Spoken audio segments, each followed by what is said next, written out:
wanted to kind of go back to all this cover up that's been going on with Biden and all the people who somehow didn't know, ranging from Gretchen Whitmer, who says she's way out in Michigan and only saw the president a few times when she's part of the DNC, and you can go on nauseum. All the people who have more or less said they just didn't know, and meanwhile, all the people who are better informed say, well, they all knew, and I think that's more accurate than not.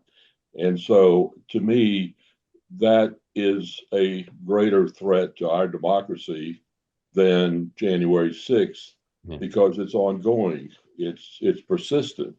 And so, to me, all of them have basically perfected the technique of plausible deniability.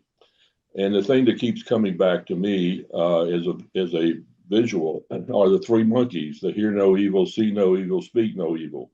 So every time one of these people says they didn't know, that's the image that comes up in my Yeah. mind.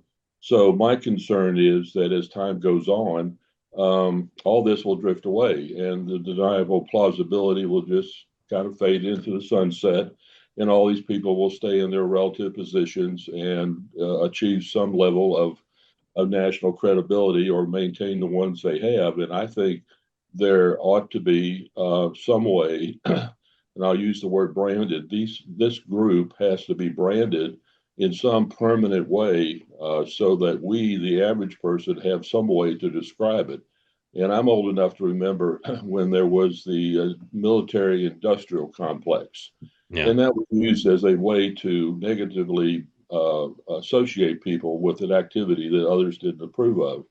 And so I would like to submit that something like the political media cabal be created as a way to use a familiar term that people like me and others can say, okay, Jake Tapper, we heard what you said. You're part of the cabal, or so and so, you're part of the cabal. All right, Gil, I'm gonna stop you there because I think we get the point, and I want to get Dan and then Mercedes in. All I'll say is I've been quite clear. There's no reason to ask Gretchen Whitmer if she knew. Everybody knew. You didn't need to be in private with Joe Biden to know. So I think it's all a little bit of a red herring. Gil, stand by. Dan, reaction to what Gil said. I mean, I agree with Mark. I mean, one, you just could use your own eyes, common sense, what you saw publicly, but then privately, yes, as you say, Gil, they all knew. It was well talked about in Washington going back to 2020 what was going on. So you're right, they lied, but now they've been caught with their pants down. They're embarrassed. They're humiliated. Like a lot of people in such situations in politics, they're not going to kind of do the mea culpa, although I wonder if somebody actually will, to see if they can kind of try to put it behind him or her. You know, Gil, look, both parties sometimes just grin and bear it and try to tell you, you know, up is down, black is white, so to speak, and move forward. But look, we paid a price in 2024 in November. We will probably pay a price going forward.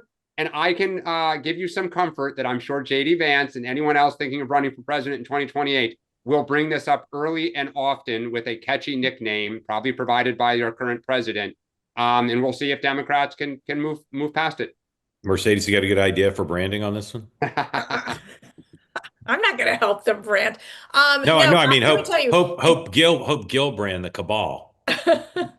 we branded Let's Go Brandon, and I think we were right. But I think that, look, I think if I would be a Democrat, I'd be so mad at the party. And this is where you kind of had like, and even Kamala Harris, like there should have been a moment where the Biden family should have said, we can't keep doing this. Like for the good of the party and the nation, let's, he steps down, Kamala becomes president. It would have probably given her a better, I still don't think she would have won because I don't think she's presidential material, but it could have maybe boosted her chances. I hate to say it.